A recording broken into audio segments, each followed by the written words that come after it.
네, 우리 시간 사도신경하심으로 우리의 신앙을 고백하도록 하겠습니다. 전능하사 천지를 만드신 하나님 아버지를 내가 믿사오며 그 외아들 우리 주 예수 그리스도를 믿사오니 이는 성령으로 잉태하사 동정녀 마리아에게서 나시고 본디오 빌라도에게 고난을 받으사 십자가에 못 박혀 죽으시고 장사한 지 사흘 만에 죽은 자 가운데서 다시 살아나시며 하늘에 오르사 전능하신 하나님 우편에 앉아 계시다가 저리로서 산자와 죽은 자를 심판하러 오시리라. 성령을 믿사오며 거룩한 공예와 성도가 서로 교통하는 것과 죄를 사하여 주시는 것과 몸이 다시 사는 것과 영원히 사는 것을 믿사옵나이다. 아멘.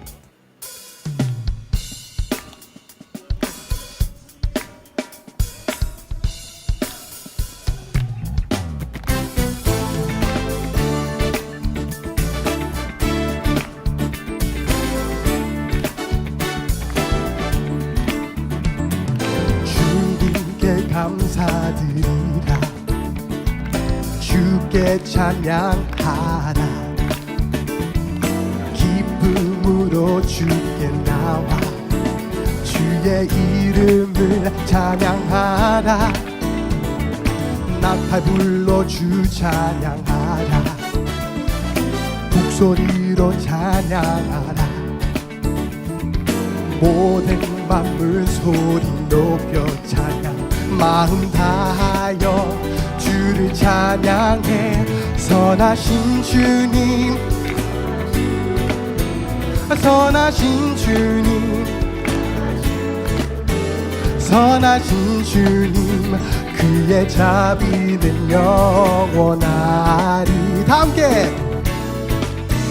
선하신 주님,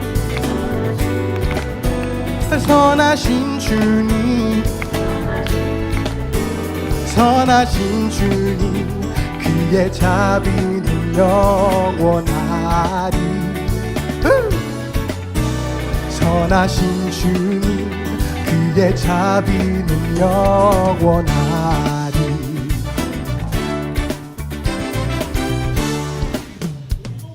창조주 하나님, 창조주 하나님 찬양. 예수를 높이세. 다 나와 무릎을 꿇고 두 손을 들고 주를 찬양해. 선하신 주님, 선하신 주님, 선하신 주님, 그의 자비는 영원하리. 선하신 주님, 선하신 주님,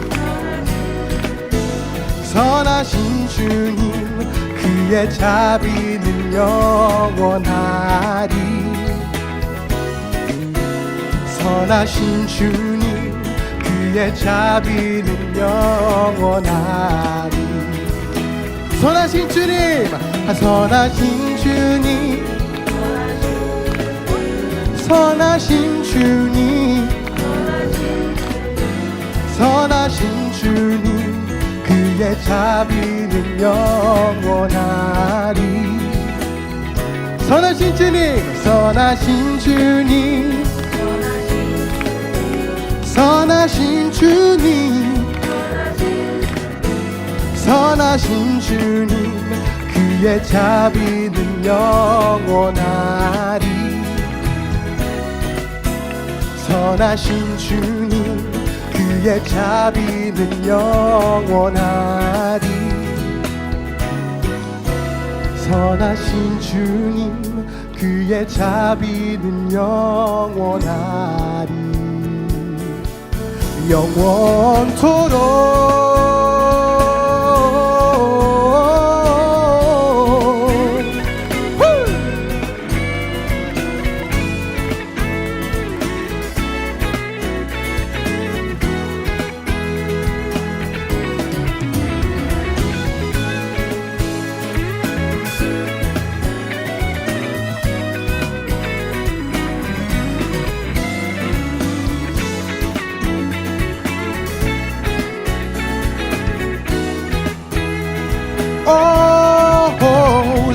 선하신 주님, 선하신 주님, 선하신 주님, 그의 자비는 영원하리. 선하신 주님, 선하신 주님, 선하신 주님, 그의 자비는 영원하리.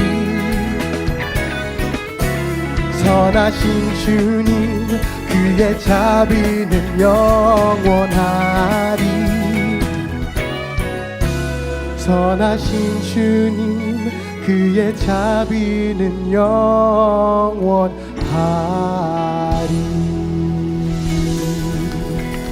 아멘.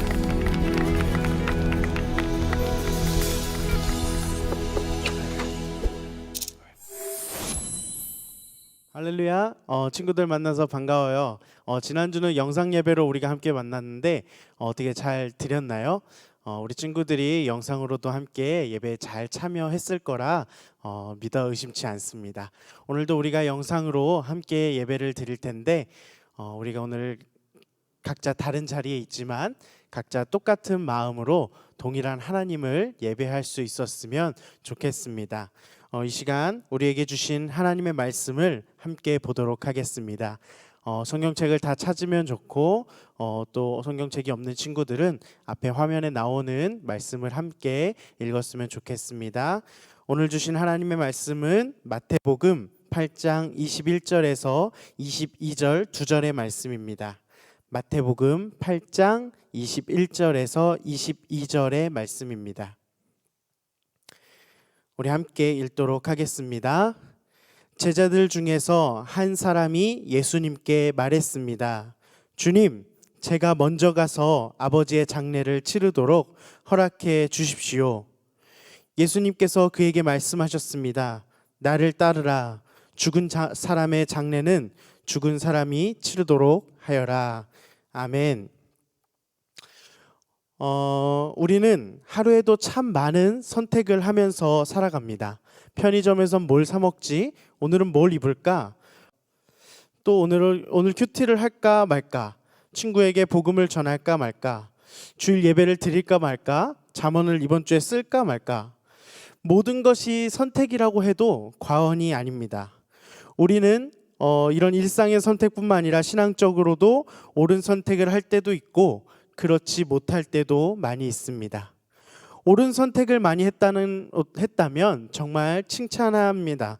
하지만 하나님이 기뻐하시지 않는다는 것을 알면서도 잘못된 선택을 하였다면 그것은 결코 좋은 모습이 아닐 수 없습니다.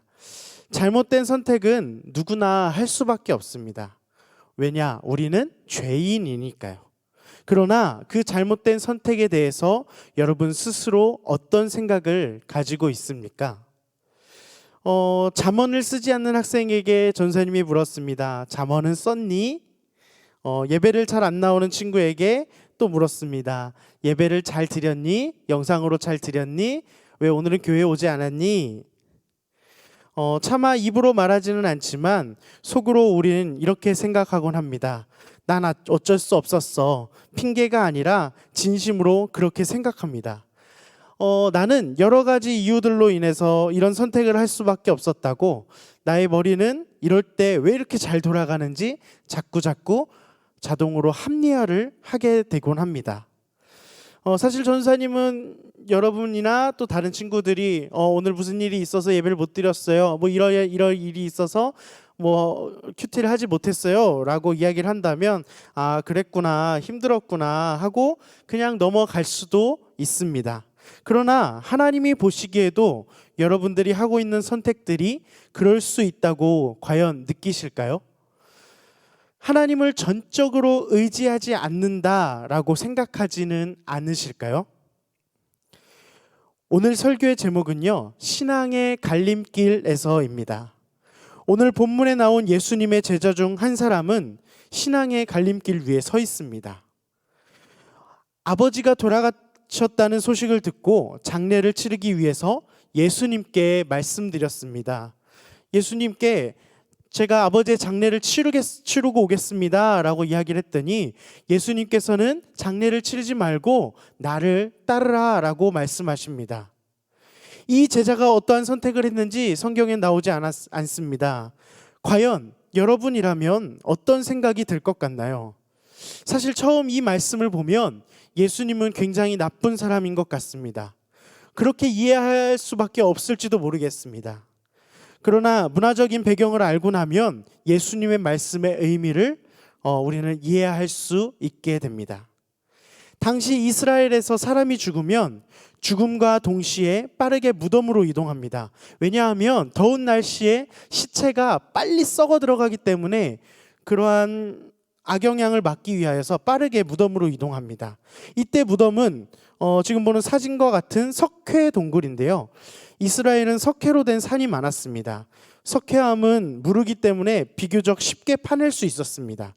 그래서 동굴을 만들어 그 안에 시체를 눕히고 돌문을 만들어 그 앞을 막습니다. 이게 장례의 끝이면 예수님이 제자에게 가지 말라고 말씀하신 게 아마 조금 야박하게 느껴질 수도 있습니다. 그런데 이 장례는요, 지금까지의 과정은 그냥 1차 장례입니다. 그 뒤에 2차 장례가 있기 때문에 예수님은 제자에게 가지 말라고 하신 겁니다. 1차 장례를 지난 후에 1년이 지나면 살이 썩어 없어지고 뼈만 남게 됩니다. 이 뼈들을 모아서 뼈 보관하는 곳에 넣습니다. 앞에 사진에서는 가족들의 뼈가 모두 섞여 있지만 실제로 예수님 당시에는 개개인들의 뼈를 상자에 담아 보관소에 넣었다고 합니다. 이것이 2차 장례입니다. 심지어 시체가 분폐하는 1년의 기간 동안 죽은 사람의 자녀들은 음악 금지, 각종 모임 참석 금지, 면도나 이발 금지, 11개월간 죽은 자를 위해 기도 등의 규칙을 지켜야 했습니다. 이것은 하나님이 성경에서 말씀한 것이 아니라 사람들이 만들어낸 규칙이었습니다. 예수님의 시각에서 이런 장례의 문화가 과연 중요했을까요? 죽은 사람의 장례는 죽은 사람이 치르도록 하라 라는 그 예수님의 말씀은 가족묘에 그 시신을 안치했으면 그것으로 족하다라는 의미예요. 1년이 지나서 또 2차 장례를 치르고 그렇게까지 할 필요 없다라고 말씀하시는 거예요. 우리나라에도 비슷한 문화가 있었습니다. 지금은 지키지 않지만 옛날 우리나라는 이스라엘보다 더 심하면 심했던 규칙이 있었습니다. 바로 3년상이라는 건데요. 이러한 문화가 지금까지 내려와 어느 집이든 제사 지내는 일을 아주 중요하게 생각하는 집들이 많이 있습니다. 하지만 예수님의 시각에서는 2차 장례든 또 우리나라의 그 3년상이라는 제도든 제사든 아무 의미 없는 행위라는 것입니다. 영혼의 구원이 중요한 것이지 이미 죽은 뒤에 그 후에 흙이 된 육체를 가지고 온갖 정성을 쏟는 것은 그냥 우상 숭배일 뿐입니다. 하나님은요, 성경을 통해서 부모님을 공경하라고 말씀하셨습니다. 하지만 이것은요, 돌아가신 이후에가 아니었어요. 살아 계실 때에 그 부모님을 공경하고 잘 따르라는 것입니다. 그러므로 부모님이 살아 계실 때 후회나 미련이 남지 않을 만큼 멋있게 섬기고, 부모님이 믿지 않으신다면, 하나님을 믿지 않으신다면 복음을 전하는 것이 최고의 효도입니다. 돌아가신 후에 제사를 드리고 3년상을 치러도 그것은 그냥 단순히 허공에 흩어지는 노력들입니다. 예수님은 이 땅에서 3년간 복음을 전파하셨습니다. 그런데 아무 의미 없는 일로 예수님 곁을 1년씩이나 떠난다면 그 사람을 제자라고 부를 수 있을까요? 속에서 가진 이유들이 떠올릴지라도 예수님 말씀을 신뢰하고 나를 따르라 라는 말씀에 순종해야만 제자라고 부를 수 있을 것입니다. 우리도 오늘 본문처럼 수많은 신앙의 갈림길에 놓입니다. 공부냐 예수님이냐, 친구냐 예수님이냐, 사회적 관습이냐 예수님이냐. 예수님을 계속 저울에 올려놓고 저울질을 하게 됩니다. 사실 예수님을 저울에 올리는 것부터가 참으로 잘못되고 어리석은 일입니다. 처음에는 별것 아닌 선택처럼 보이지만 그 선택들이 쌓여서 수많은 경우의 수를 만들어냅니다. 하나님은 여러분에게 그런 모습을 원하고 있지 않으세요. 그리고 하나님께서 여러분에게 원하시는 모습이 분명히 있으세요. 그리고 우리 친구들은 분명히 그게 어떤 모습인지 잘 알고 있을 거예요. 그러나 어쩔 수 없어서라는 이유, 또 각종 이유들 때문에 예수님이 아닌 다른 것들을 선택하다 보면 어느새 너무 먼 길을 와버린 자신을 깨닫게 됩니다. 물론 하나님은 자비로우셔서 우리가 죄를 뉘우치고 사랑으로 돌이켰을 때에 언제든지 용서해 주십니다.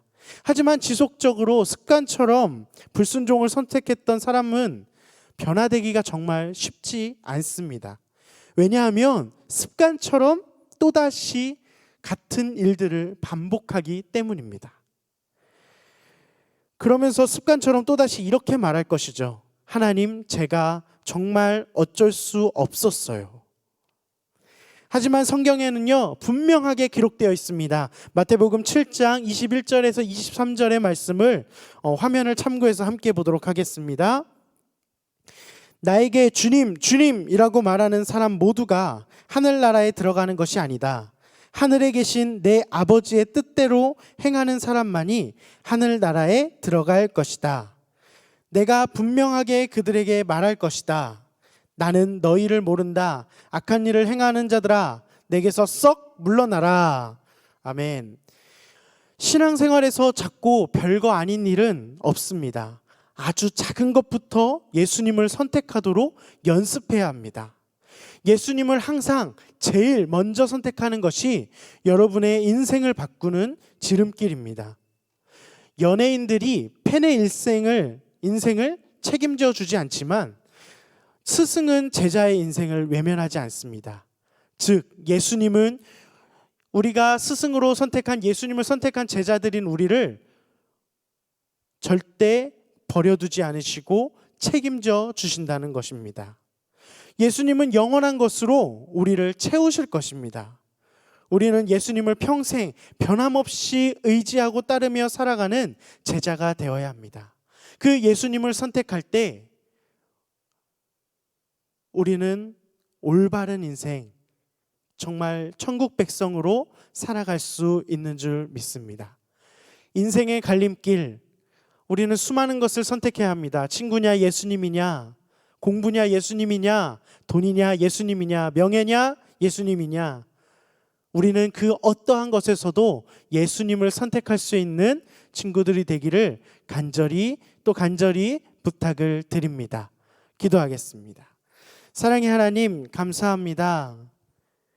세상의 갈림길에서 우리는 예수님을 선택해야 합니다.